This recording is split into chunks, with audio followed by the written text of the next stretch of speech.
Pues Apocalipsis 14, el tema es la glorificación de los salvos y la condenación de los impíos. Vamos a leer los 5 primeros versículos y luego seguiremos leyendo los demás versículos. Dice: Después miré y vi que el Cordero estaba sobre el monte Sión y con el 144,000 que tenía escrito en la frente el nombre del Cordero y de su Padre. Entonces oí una voz del cielo como el estruendo de un gran caudal de agua y como el retumbar de un potente trueno, y oí una voz de arpistas que tocaban sus arpas. Cantaban un cántico nuevo delante del trono y delante de los 4 seres vivientes y de los ancianos. Tan solo los 144,000 que fueron rescatados de la tierra podían aprender este cántico. Estos son los que no se contaminaron con mujeres, pues son vírgenes. Son los que siguen al Cordero por donde quiera que va. Estos fueron rescatados de entre la humanidad como los primeros frutos para Dios y para el Cordero. En sus bocas no fue hallada mentira, pues son sin mancha delante del trono de Dios. El capítulo 14 cierra la cuarta sesión del libro de Apocalipsis. Ya hemos visto acerca de las 7 iglesias, los 7 sellos, las 7 trompetas, y en esta sesión ya hemos visto la tríada del mal, que son el dragón y las 2 bestias, el diablo, el anticristo y el falso profeta. Cada sesión de Apocalipsis cubre desde la primera venida de Cristo hasta la segunda venida de Cristo, y así vemos repetidamente la situación de sufrimiento de la iglesia en el mundo, bien como la escena de la segunda venida de Cristo, el juicio final, la victoria de Cristo y la victoria de la iglesia al final de todo. Así que en esta escena del capítulo 14 veremos una vez más los redimidos en la gloria, en los cielos, y los impíos en la condenación. El destino final de las personas. Y los 5 primeros versículos precisamente nos da el primer punto de ese mensaje, porque los 5 primeros versículos hablan de la iglesia que está en los cielos.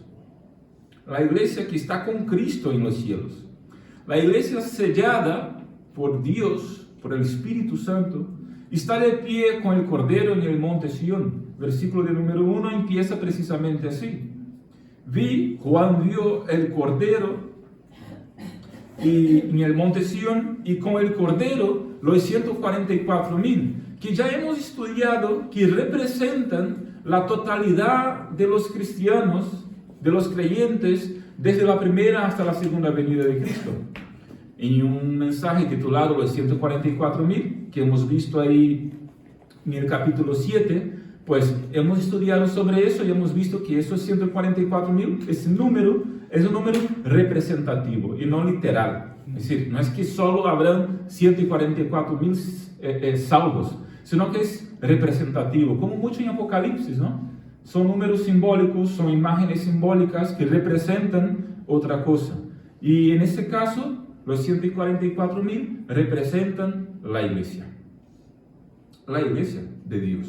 Son los redimidos, que conocen el cántico de los redimidos. Solo, dice el versículo, que solo ellos podían cantar el cántico que estaban cantando. También hemos visto que el sello en la frente de la iglesia es un sello invisible a los ojos. Efesios capítulo 1, versículo 13, dice que los creyentes están sellados por el Espíritu Santo. Eso es un sello en el alma, no un tatuaje, no una marca visible. Así como la marca de la bestia, que mucha gente dice por ahí, no, mucha gente habla, igual esa marca no es física, no es un tatuaje, no es un chip, no es algo que se pone en uno, no, es más bien la marca del fracaso, la idea de que el alma de uno está con el enemigo, ¿no? Entonces no es algo visible, es más bien simbólico en ese sentido. Así como el sello en los creyentes también es simbólico. Es decir, nadie vino y ¡tum! Hizo así en nuestra cabeza. y nadie hizo así en la cabeza de ningún incrédulo, de ningún impío. Es una marca en el alma, ¿no? La marca en el caso de los creyentes es la presencia del Espíritu Santo en la vida de uno. Cuando uno se entrega a Cristo, cuando uno se convierte de verdad, cuando uno entrega su vida a Jesús, viene el Espíritu Santo y entra en esa persona y marca a ella de por vida, para toda la eternidad. Y esa persona se vuelve una nueva persona, porque el Espíritu Santo la hace nuevo.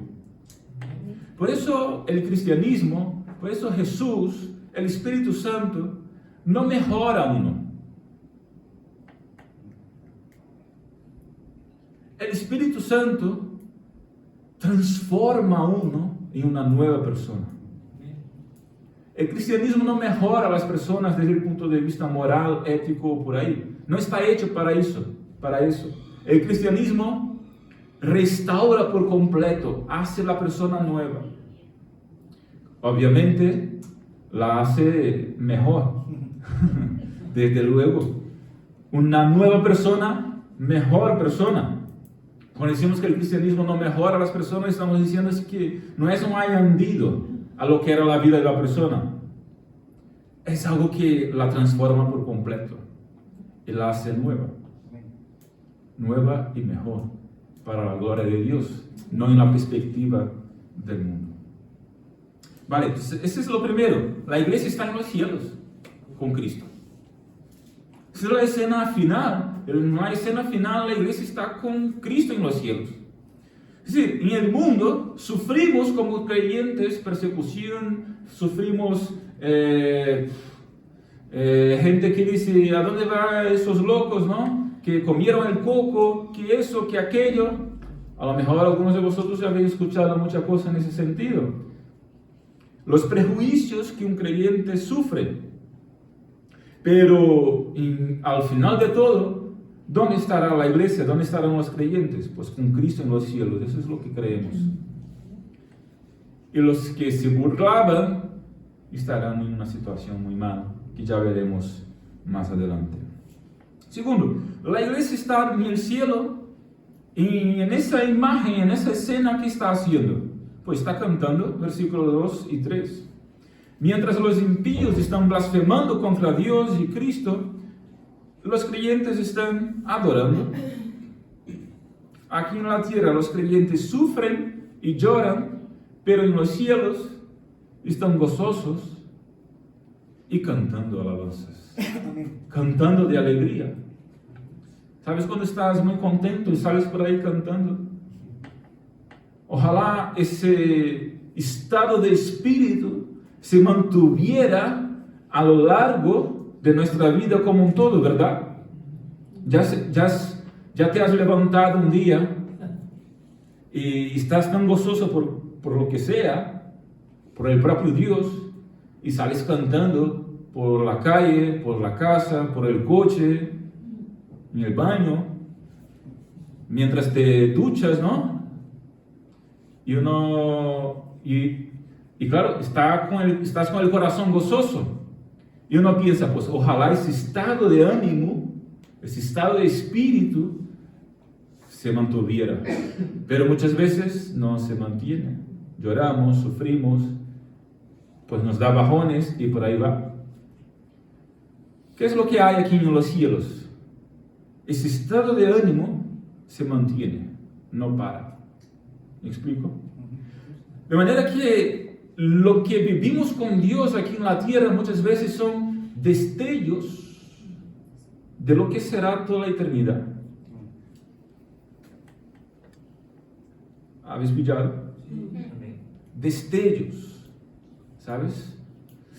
Se nos da aquel como que el aperitivo, ¿no? Se nos da como que así será por toda la eternidad, o cerca de eso. Esa es la idea. La iglesia es el pueblo redimido de Dios, totalmente separado del mundo, versículos 4 y 5. Estos son los que no se contaminaron con mujeres, dice el versículo 4. Y uno lee eso y piensa, wow, solo habrá vírgenes en el cielo. ¿Qué dice eso? ¿Qué está pasando aquí? No, el texto no habla en términos literales. El texto de Apocalipsis muchas veces es simbólico y representativo, como estábamos explicando. ¿Qué es lo que hay? El sexo no es pecado después del casamiento, precisamente. Lo contrario, Dios lo ha creado, ¿no? Dios lo ha pensado y lo ha creado y lo ha hecho para el disfrute realmente. Entonces, no tiene nada que ver con eso. El texto está mencionando la idea de contaminación espiritual, porque en el libro de Apocalipsis, el sistema del mundo o los seguidores del enemigo, por así decirlo, son representados como la gran ramera o la gran Babilonia. Y la idea es que esos se han corrompido espiritualmente con la gran ramera, la gran Babilonia, y entonces, claro, están contaminados. Entonces, cuando se dice aquí que los vírgenes, los no contaminados con mujeres, fueron al cielo, está diciendo que aquellas personas, aquellos hermanos que no se han contaminado con el mundo, sino que han dejado al mundo y han buscado la santificación con el Señor, pues esos estarán con Cristo en el cielo. No está hablando en términos físicos literales, está hablando en términos espirituales. Y eso está obvio en el contexto del capítulo y en el contexto de todo Apocalipsis, ¿no? Así que, para explicar ese punto que a veces causa confusión en uno. Entonces, la verdad que no solo en Apocalipsis, sino en muchas partes de las Escrituras y en el Antiguo Testamento, la idea de idolatría es muchas veces plasmado en la Biblia como contaminarse con otros dioses y en ese sentido prostituirse espiritualmente. Esa es la idea, ¿no?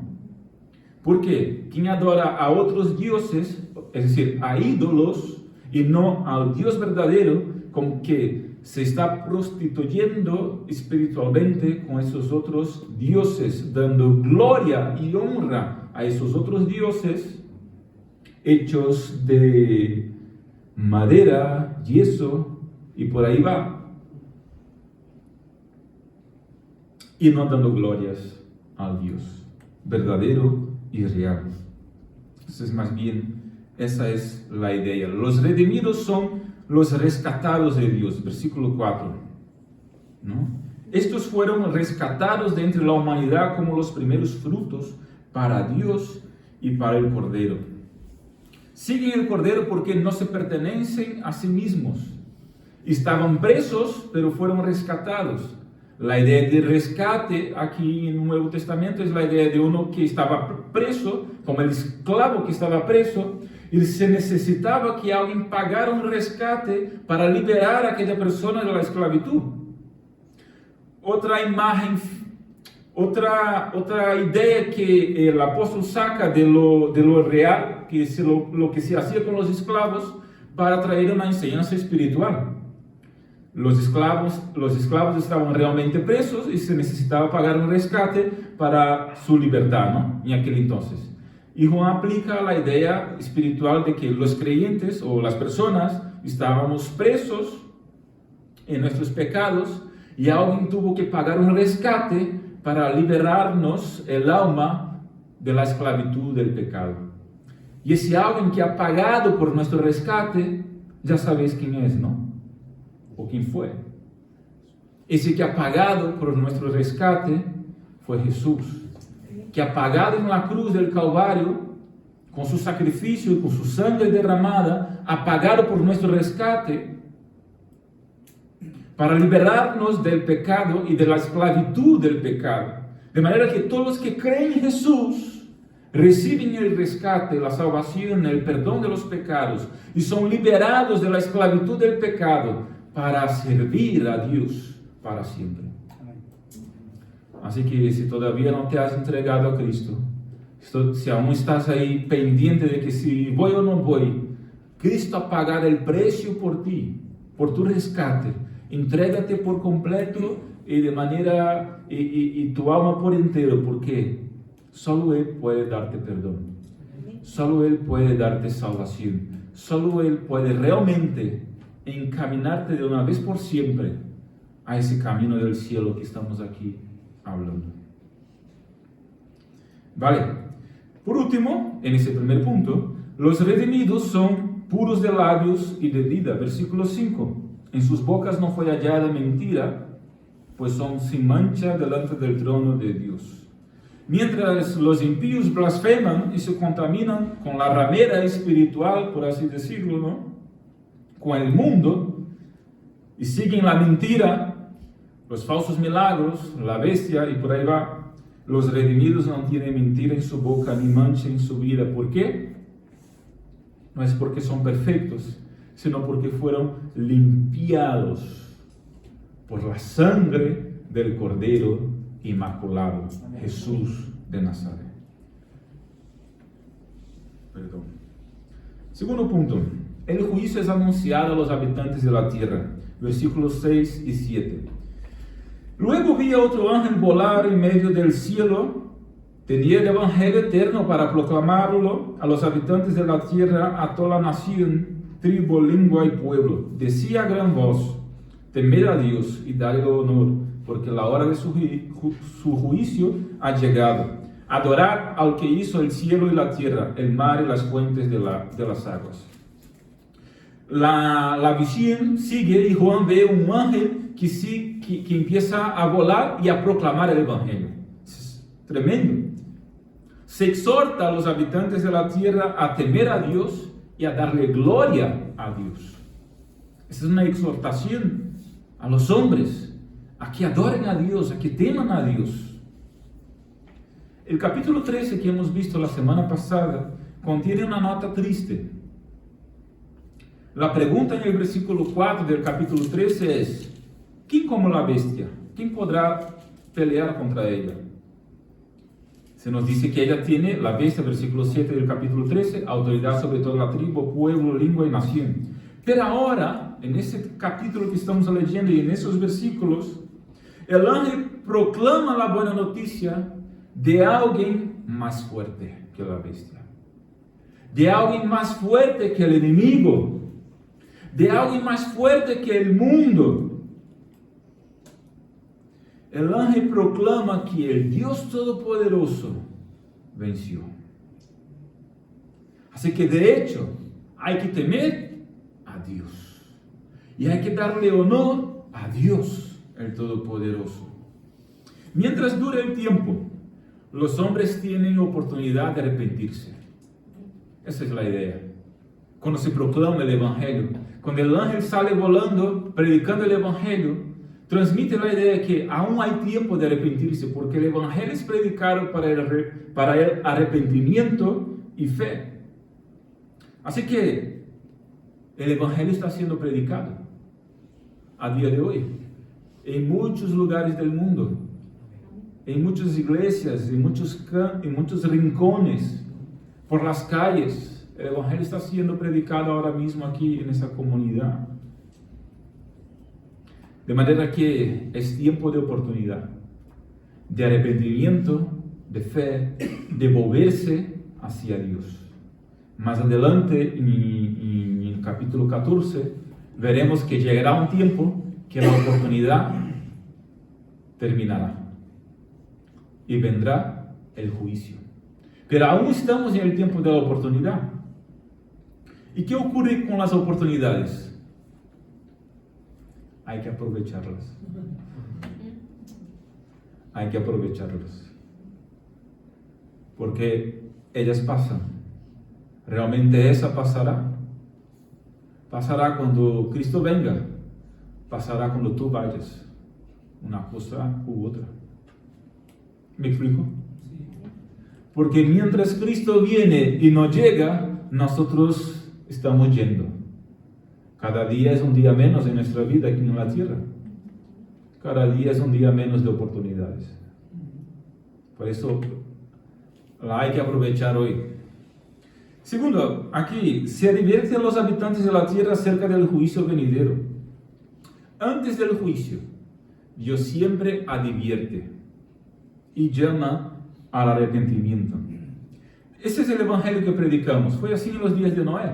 Por ejemplo, antes del diluvio, Dios dio un tiempo para que Noé anunciara y predicara que vendría el diluvio. Es una imagen del fin de los tiempos. Dios está dando tiempo para que la iglesia predique el evangelio, para que la gente se arrepienta. La puerta del arca está abierta. Llegará un tiempo que Dios dirá: cierra la puerta del arca. Se cerrará la puerta del arca y ya quien está afuera no entra. Ese es el juicio final.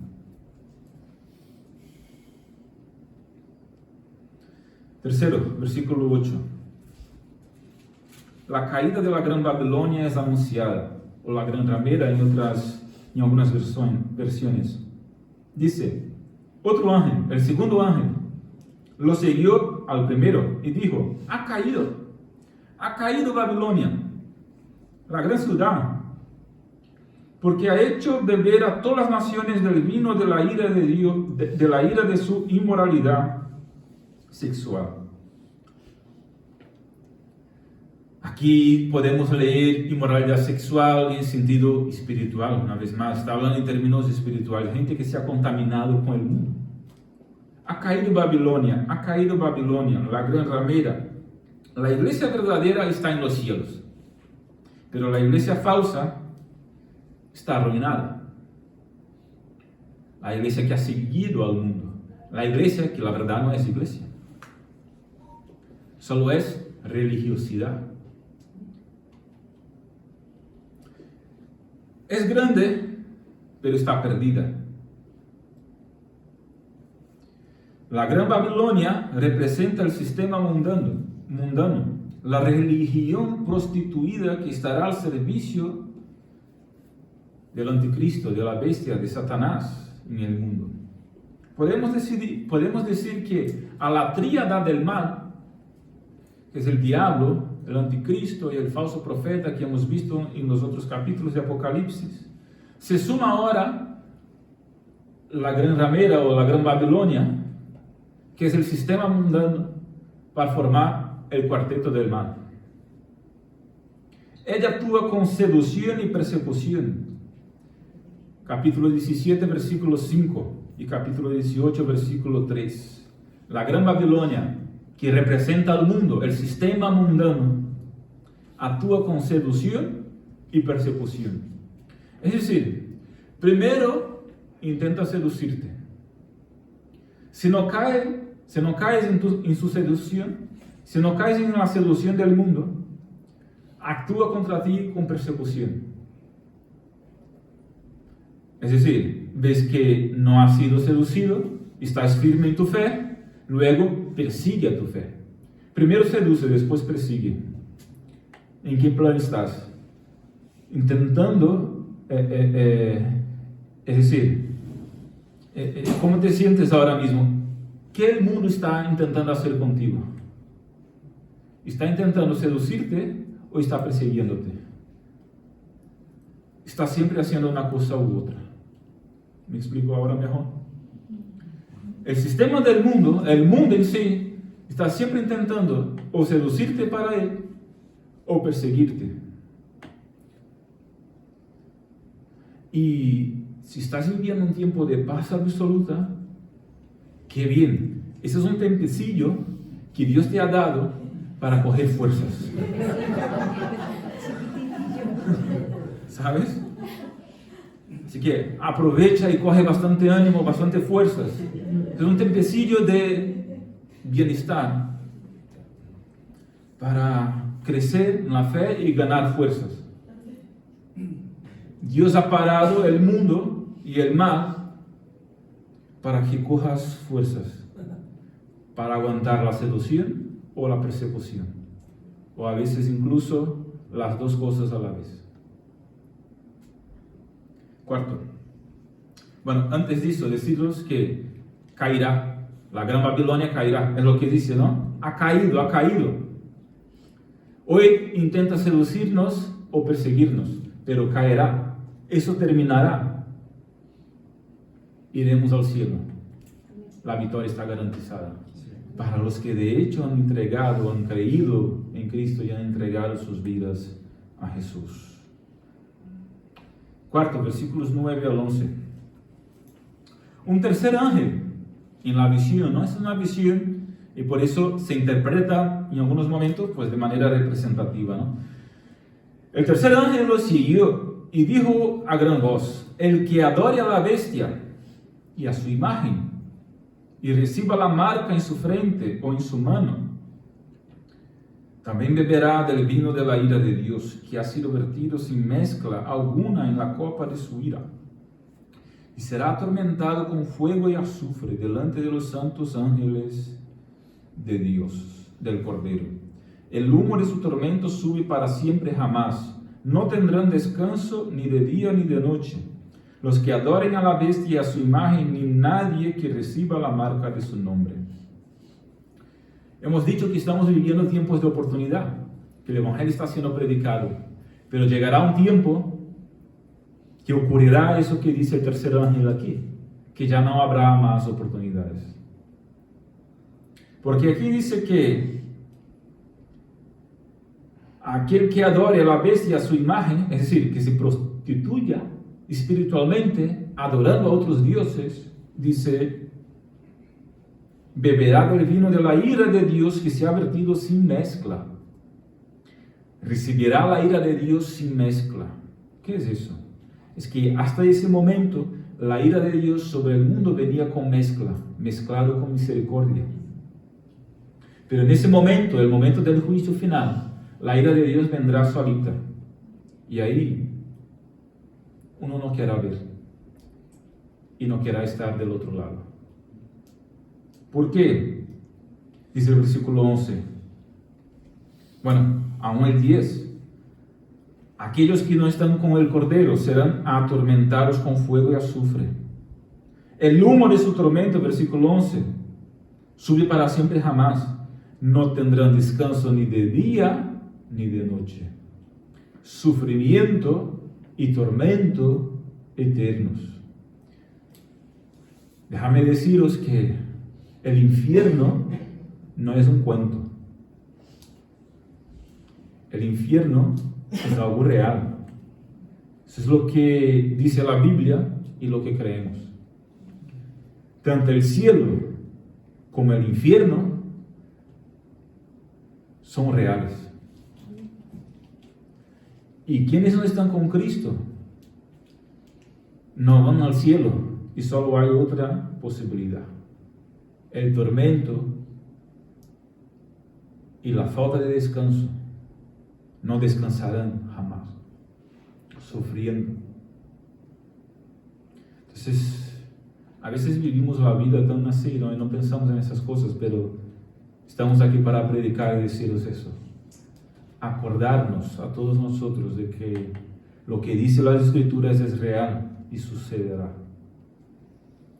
Para bien de los creyentes, de los que siguen a Cristo, al Cordero, y para mal de los que no le siguen, sino que viven sus vidas como bien les apetece. Así que mucho ojo, cuidado.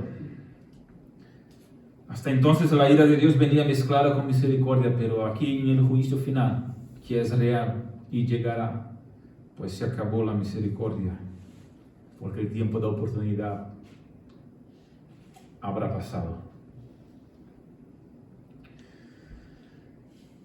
Muy bien. Quinto, la bienaventuranza de los que mueren con Cristo, la cosa buena de los que están con Dios. Versículos 12 y 13. Dice, aquí se comprobará la paciencia de los santos, la paciencia o la perseverancia de los santos, de los que guardan los mandamientos de Dios y de la fe de Jesús. Y oí una voz que me decía desde el cielo, escribe, dichosos o bienaventurados, felices muchas veces doblemente felices, es lo que significa la palabra bienaventurados o dichosos. Desde ahora en adelante, los que mueren en el Señor, sí, dice el Espíritu, estos descansarán de sus trabajos, pues sus obras los acompañan. Es duro lo que voy a deciros, pero ni todos los que mueren descansan. Ni todos los que mueren descansan. Solo los que mueren en Cristo descansan.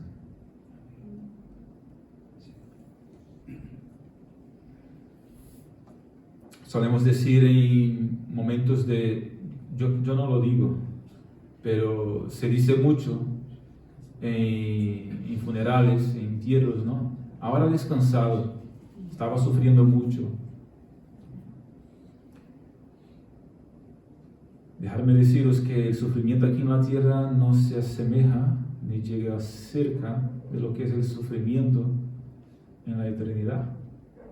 Y muchos de los que mueren no descansan, van a tormento, van a sufrimiento eterno. Los que descansan son los que mueren con Cristo. Es muy importante morir con Cristo, porque los que morimos con Cristo realmente descansaremos. Pero los que no mueren con Cristo no descansarán jamás. Y no lo digo porque soy una persona mala o que le gusta dar malas noticias. No, lo digo porque es lo que dice las Escrituras.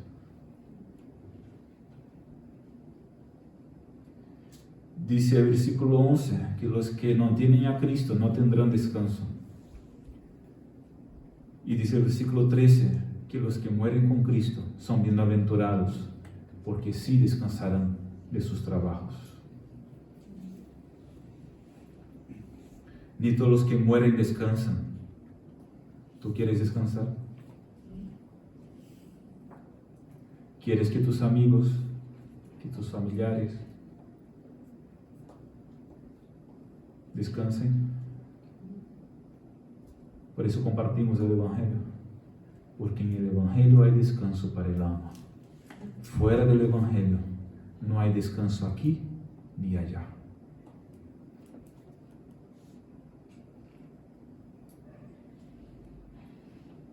Sexto, y vamos caminando para el fin, con dos cosas más, dos puntitos más, en lo que queda de texto, versículos 14 al 16. Miré y vi una nube blanca. Sentado sobre la nube estaba alguien semejante al Hijo del Hombre. En la cabeza llevaba una corona de oro y en la mano tenía una hoz afilada. Y otro ángel salió del templo y clamó con gran voz al que estaba sentado sobre la nube: mete tu hoz y ciega, porque la hora de la siega ha llegado, pues ya está madura la mies de la tierra. El que estaba sentado sobre la nube metió su hoz en la tierra, y la tierra fue cegada. Es una imagen de la venida de Cristo, una representación del juicio final con la venida de Cristo para cosechar a los justos. Es una imagen del arrebatamiento aquí. Cristo viene glorioso y victorioso en las nubes. Él vendrá en su segunda venida, física, personalmente, visiblemente, gloriosamente y victoriosamente para rescatar su iglesia. Primeramente, antes de todo, rescatará su iglesia como las primicias. Así que es lo que dice el texto. El Hijo del Hombre estaba sobre la nube, una imagen que representa que Cristo está viniendo de manera visible. Y dice, tenía en la mano una hoz afilada y entonces pues metió la hoz y cosechó los primeros frutos, ¿no? ¿Eso qué es? Pues trajo a los creyentes, a la iglesia, al cielo. Arrebató los que estaban con él. Es una imagen del arrebatamiento, de la venida de Cristo y el arrebatamiento. Así que los que están con Cristo, los que sirven a Cristo, los que siguen a Cristo, subirán con Él por toda la eternidad. Y dice, la cosecha está madura. Eso significa que la historia se desarrolla bajo la soberanía de Dios. Es decir, la historia se está contando. Dios está, de alguna forma, al control de todo, permite que las cosas ocurran y llegará un momento que será el momento. Dios dirá, llegó el momento. Se cumplió lo que habría que cumplirse, entonces Cristo viene una vez más para rescatar su iglesia. Y esos, como hemos dicho, estarán para siempre descansando con el Señor y viviendo en la gloria y en los cielos, adorando a Dios por todo siempre. Pero la segunda venida de Cristo arrebata la iglesia y trae la iglesia al cielo, la iglesia verdadera, los verdaderos seguidores de Cristo, pero también trae castigo final a los impíos, a los que no siguen a Jesús. Y aquí terminamos el capítulo, versículos 17 al 20. Entonces, del templo que está en el cielo salió otro ángel. También llevaba una hoz afilada. Y del altar salió otro ángel que tenía autoridad sobre el fuego. Y clamó con gran voz al que llevaba la hoz afilada y le dijo, mete tu hoz afilada y vendimia los racimos de la tierra, pues sus uvas ya están maduras. El ángel metió su hoz afilada en la tierra, vendimió la viña de la tierra y echó las uvas en el gran lagar de la ira de Dios. Las uvas fueron pisadas en el lagar fuera de la ciudad, y del lagar salió sangre que llegó hasta los frenos de los caballos en un rayo de 300 kilómetros. Bueno, en algunas versiones hay otra medida para decir, para representar que se ha alargado grandemente. Es la idea del número aquí, ¿no? El juicio de los impíos será como una vendimia. Vosotros sabéis lo que es una vendimia, ¿no? Es muy común aquí en Andalucía. La idea aquí no es de una cosecha de los frutos, sino de un lagar, donde las uvas son pisadas y trituradas.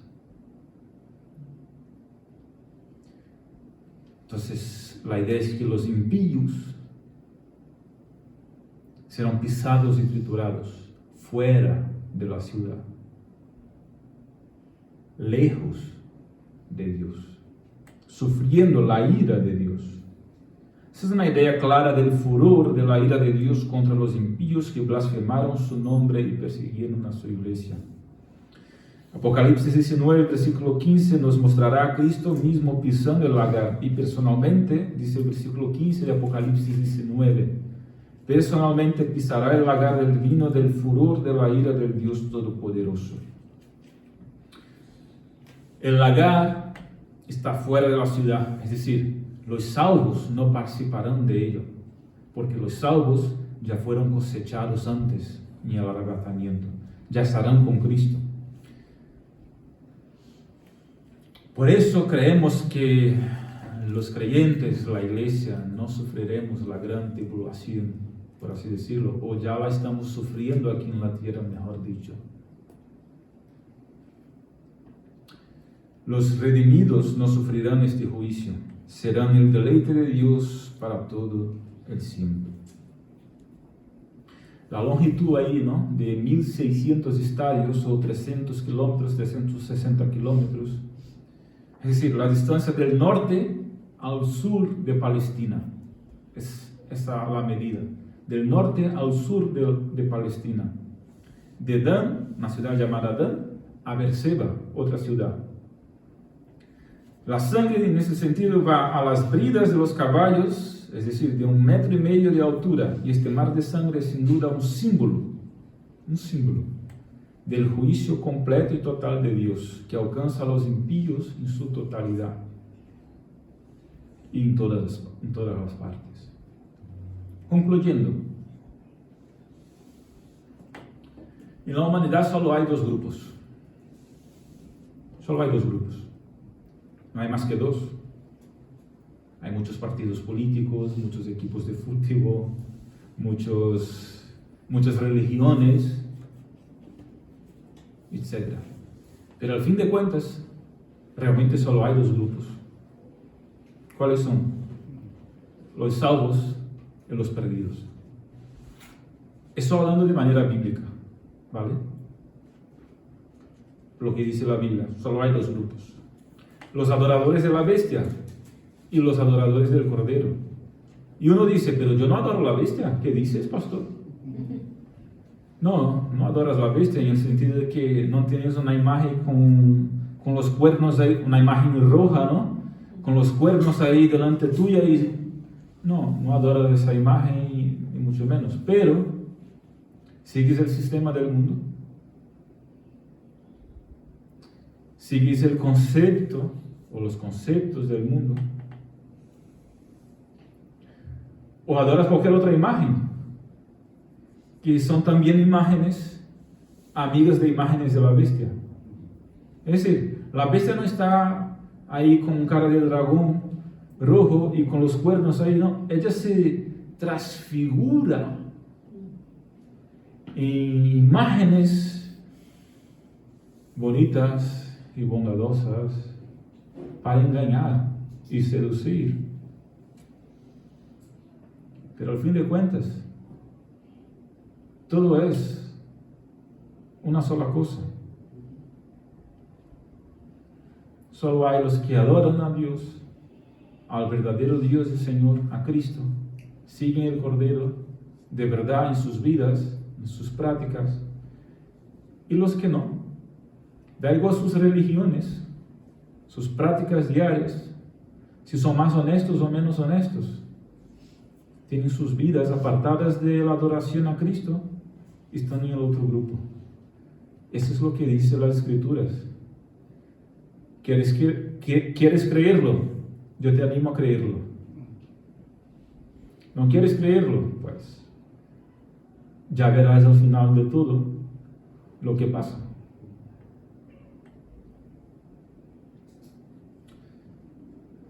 Así que los que están con Cristo estarán con Dios en los cielos y descansarán por toda la eternidad y cantarán por toda la eternidad. No en el sentido que están ahí en una hipnosis, como que ya he escuchado de gente que dice, no, para el cielo no quiero ir porque estar ahí cantando todo el rato, a mí no me gusta cantar. Es una tontería. Pero hombre, es una imagen para describir felicidad, para describir gozo. Es lo que estaba diciendo, ¿no? Cuando uno se despierta contento por cualquier cosa, se pone contento y empieza a cantar, y empieza de alguna forma a expresar su alegría en su día a día. Y el cielo es como ese momento de la vida de uno, no pasa. Es un estado de felicidad, realización, gozo completo, absoluto y pleno para siempre.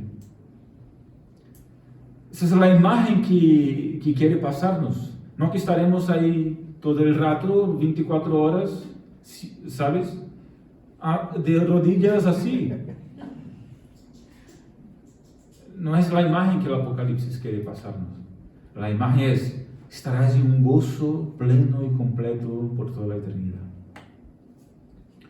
Los que no están con el Cordero, los que no están con Cristo, no descansarán, lo contrario, sufrirán por toda la eternidad. Eso es lo que no queremos para nosotros ni para nadie. Y por eso mismo, se nos exige una decisión. Aprovechar las oportunidades que Dios nos da aquí y ahora. Igual, compartir ese mismo evangelio con aquellos que aún no lo tienen. ¿De qué lado estás? Esa es la pregunta del millón. ¿De qué lado estás? ¿Tienes el sello de Dios en tu vida? ¿Tienes la marca de Dios en tu vida? ¿Estás asegurado plenamente con Él? ¿Es tu vida pura? ¿Son tus labios puros? ¿Estás preparado para el día del juicio? Son preguntas que uno tiene que contestar. Porque si uno no está preparado, hay que darse prisa, pero prisa de verdad. Hoy sigue siendo un día de oportunidades. ¿La vas a aprovechar? Hoy sigue siendo un día de oportunidades. ¿La vas a compartir con los demás? Pronto vendrá el juicio y será demasiado tarde. Hoy, aceptemos la oportunidad y compartamos el Evangelio.